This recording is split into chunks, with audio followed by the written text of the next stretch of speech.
What's happening, crypto fam? Happy Tuesday. Welcome back to Love for Crypto. I'm Scott and it's a pleasure to have you here. Appreciate taking the time out to consume the content, so thank you. So, right, with the reset looking in place, looks like it's begun. The fire has been lit, so to speak. Could argue it got lit way back in 2018, 2019. They've just been stoking it ever since, and it looks like they're about to let it go. But I think I might have to throw some shades on in a minute if that sun keeps coming out. Jesus, woo, woo. So let me shuffle round because it only takes me 10 minutes, don't it? So hopefully by the time it's come round here, now I'm back in the sun, I can move back.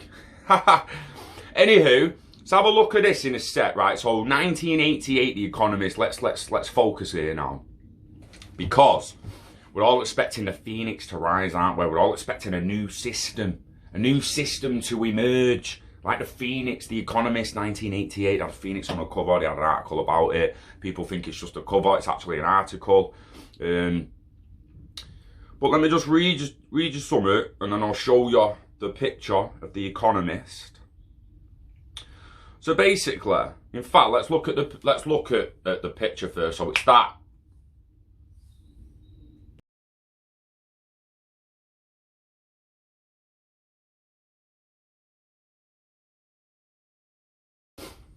Yeah, so that's the picture of the front of the Economist. It's got the phoenix on it. Get ready for a new world currency, one world currency. 2018, it says on the coin. And then we've got Phoenix, the bird. The bird there is an actual phoenix. You've got dollars on fire, and it's coming out of the dollars. Now, in ancient Greek folklore, the phoenix is a long-lived bird that cyclically regenerates and otherwise born again, associated with a son. A phoenix obtains new life by arising from the ashes of its predecessor. Key words and terminology. The ashes of its predecessor. How'd you get ash? How'd you get ash? You burn something. The phoenix can't rise without a fire. It can't rise without coming out of the ashes of its predecessor, which means the current system gotta burn, baby. It's gotta burn. Show me where our phoenix can rise from the ashes, yeah, without having a fire first. Come on, and pull something out of some ashes without having a fire first. You're gonna struggle, mate. You're gonna struggle. So, The Economist get ready for a world currency by 2018. Now, this is hard to get hold of, but luckily I found one on Gold. So if you subscribe to The Economist, it's not hard to get hold of. You'll get it. You'll get it available there. It'll just be there for you for free. Well, not free. You'll be subscribing. I think it's like £1 a week. So just to be clear, this is not fake news at the top of the thing, but it's August 2017 this was uploaded, but it's actually 29 years ago. It was September 1988. This is an article from The Economist published 29 years and 6 months ago from the date 2017. We're actually over 30 years ago now, innit? So, got a yellow ring on my phone there. Why have I got that? Right, stop it. 30 years from now, Americans, Japanese, Europeans and people in many other rich countries and some relatively poor ones will probably be paying for their shopping with the same currency. Prices will be quoted not in, say, dollars, yen or D-marks, but in, let's say, the Phoenix. The Phoenix will be favoured by companies and shoppers because it will be more convenient than today's national currencies, which by then will seem quaint because of much disruption to economic life in the last 20th century. In the last 20th century, towards the end of the 20th century, I think they meant there. At the beginning of 1988, this appears an outlandish prediction. Proposals for eventual monetary union proliferate 5 and 10 years ago. But they hardly envision the setbacks of 1987. The governments of the big economies tried to move an inch or two towards a more managed system of exchange rates. Logical preliminary, it might seem, to radical monetary reform. For lack of cooperation in their underlying economic policies, they bungled it horribly and provoked the rise in interest rates and brought on the stock market crash of October. These events have chastened exchange rates reformers. Now, we need to bear in mind, I'm struggling to read this because I'm a fucking nobody who's got, like, this kind of dialogue.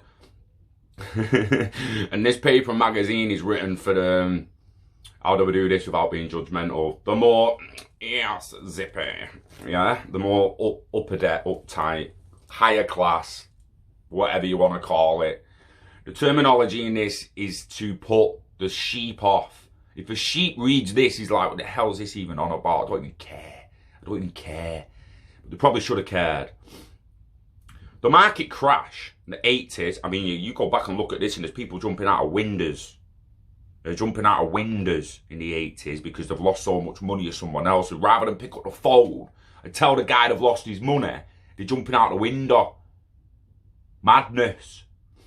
The market crash taught them that the pretense of policy cooperation can be worse than nothing, and that until real cooperation is feasible, i.e. until governments surrender some economic sovereignty, further attempts to peg currency will flounder.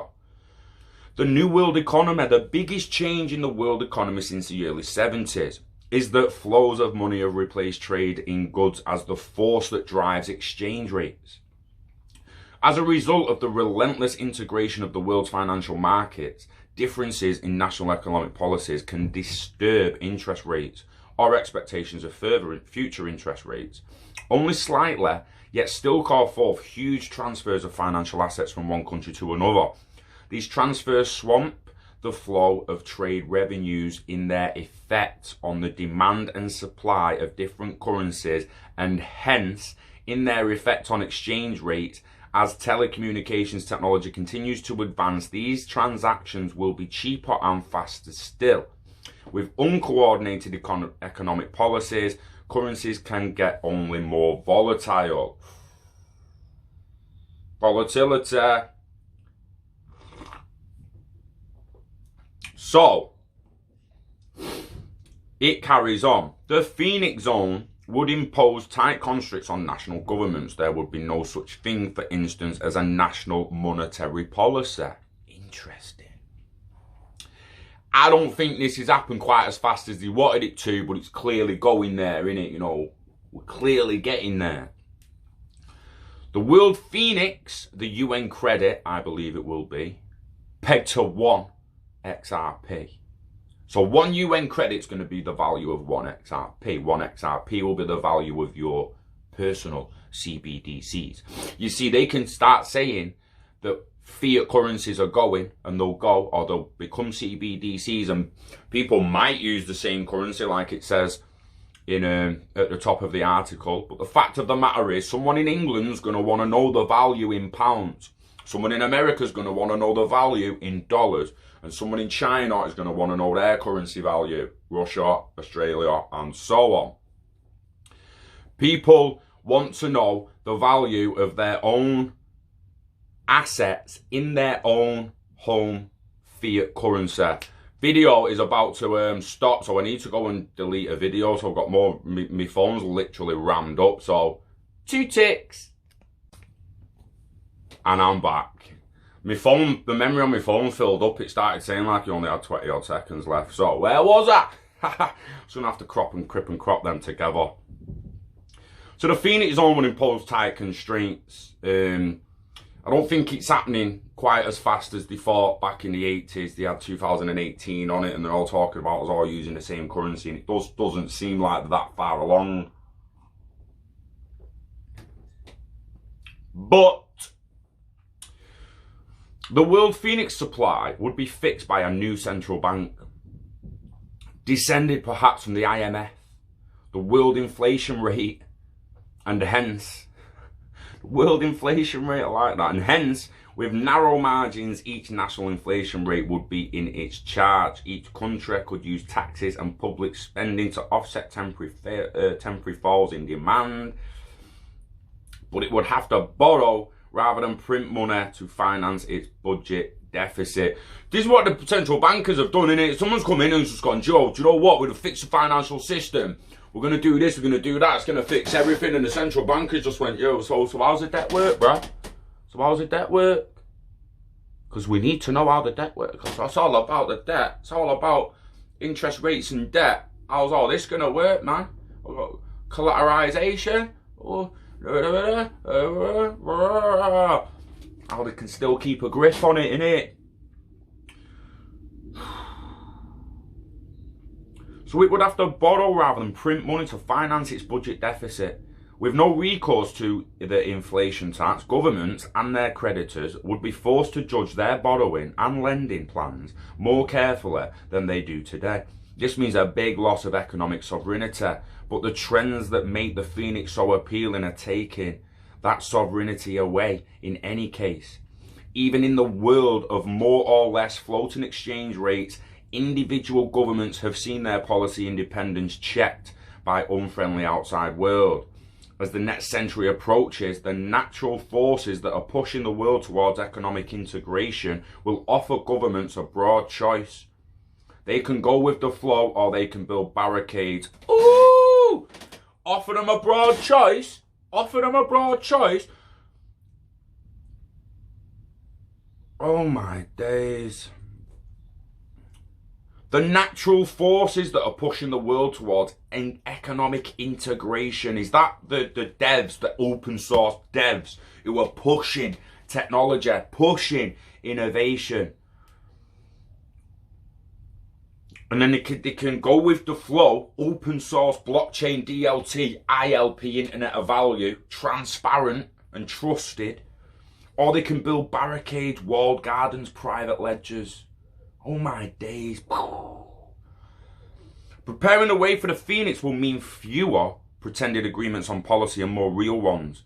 It will mean allowing then actively promoting the private sector use of an international money alongside existing national monies. Oh my days, Mark Carney, we're opening up the RTGS system and they're building it for us. The private sector use of an international money alongside existing national monies that would let people vote with their wallets on the eventual move to full currency union. Oh my days, the Phoenix would probably start as a cocktail of national currencies, just as the special drawing rights is today. Oh my God, what did I say to Kurt the other day?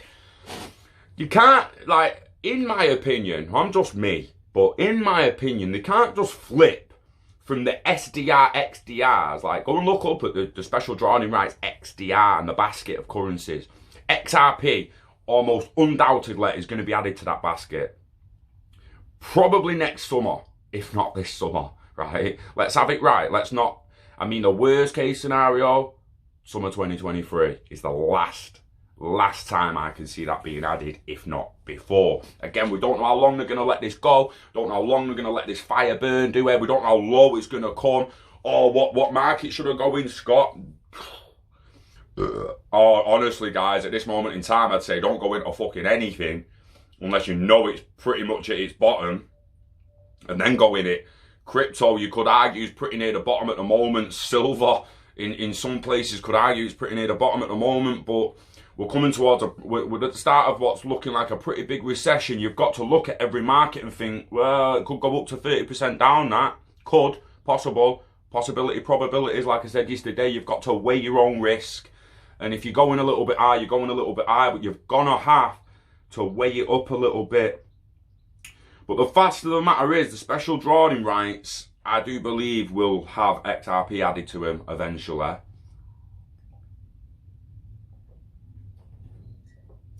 So the Phoenix will probably start as a cocktail of national currencies, just as the special drawing rights is today. In time, though, its value against national currencies would cease to matter, because people would choose it for its convenience and the stability of its purchasing power. But these are forgetting the fact that I want to know what it's worth in pounds. I don't care if you've got a UN credit, 1 UN credit. Well, what's that, Jeeves? I don't know, mate. What's an XDR? Can anyone now tell? If I say to you, oh, I'm just going to give you XDRs to spend, do you even know what one's worth? Worth like £1.13p for one XDR, which means it's like $1.50. Do you know what I mean? For one XDR. 200 billion XDRs in the SDR circulation in the basket in the special drawing rights network or whatever it is. to supposedly give liquidity. I'm guessing it's not working. I mean, I don't claim to be no expert, but I'm guessing the XDR's liquidity ain't working, son. You know, it just doesn't look like it's working. So, I can see the XDR, the IMF's XDR becoming a United Nations credit. The United Nations credit will eventually be pegged to the value of the basket, which in the end will be XRP and other bridge assets that meet the standard. At the moment, it's the dollar, the euro, the pound, the yuan, the yen, Chinese yuan, Japanese yen, yuan. Anyway, it's the dollar, the euro, the pound, yuan and yuan, right? And I truly believe XRP will be added to it. The alternative to preserve policymaking autonomy would involve a new proliferation of truly draconian controls on trade and capital flows. This course offers governments a splendid time. They could manage exchange rate movements, deploy monetary and fiscal policy without inhibition, and tackle the resulting burst of inflation with prices and income. It's a growth crippling prospect. Pencil in the Phoenix for around 2018 and welcome it when it comes. Welcome it when it comes. So, instead of thinking about the fire and the house falling down and your house losing value and your pension maybe losing value and most markets globally through contagion and the rest of it losing value, recession, possibly depression, is ILP and IoV the safety net using XRP? Who knows? Who knows? We need to try and not fixate on the fire. It's going to keep us warm. At the end of the day, the fire keeps you warm. Someone's getting burnt. But if you keep your distance, bide your time and stay comfortable, you can use the fire to your advantage. And all we're waiting for is the phoenix to rise from the ashes when it's all blown over. Is it this summer? I don't know. Is it next summer? I don't know. Is it summer 2023? I don't know. I know they've been planning it a long time. Them pictures don't lie. The article doesn't lie. Almost as old as me. That article, I was 4 years old when they wrote that, for perspective. These crow's feet. Of them when you're 25, mate. Do you know what I mean? I was at 84. But yeah, it's similar age as me. It's absolute madness, but I just wanted to come on today and be like, look, we're all waiting for the phoenix to rise up. There's no bed of ashes yet. There's no bed of ashes. So we need to let the fire burn. We need to just prepare as much as we possibly can. Expect it to get a lot worse yet. And just hope that we come out the other side better. Excuse me. Just hope that we come out the other side better. Invest in the internet of value, invest in yourself, and get happy is the more important thing. Stop trying to get rich and just get happy. I have too many people in the comments like, oh, but Scott, you're not even rich yet, mate. You're not even rich yet, mate. You're not even rich. Don't live at home with your mum, mate. I might not be rich in your opinion of it, but I'm a lot happier than I was in 2017, mate. A hell of a lot happier. Oh yeah. Get happy. Bob Marley riches. Money make you rich. Nah, my riches is life. My riches is life. Live long and hodl it. Hold on to your happiness. Hold on to your loved ones. Hold on to anything you don't want to let go. And yeah, wishing health and happiness to you and yours. Stay safe, guys. I mean, some of what we're seeing at the Tesco's and Aldi's and all that, it's absolutely unbelievable, mate. There's no words, is there? You see them scenes, toilet paper and pasta and that. There's just no way. I'm just looking over the back fence at the squirrels, me thinking, well, if we get locked down, I'm eating you, son. Sorry, lad. Dog, it's a dog-eat-dog world out there. Once I'm starving, them squirrels are going in the pot. Anyhow, enjoy your day, enjoy your week, guys. Take care. You know the script. We love crypto, we love XRP, and we love you. We can't wait to see this unfold and see what happens moving forward. I'll see you on the next one. Peace.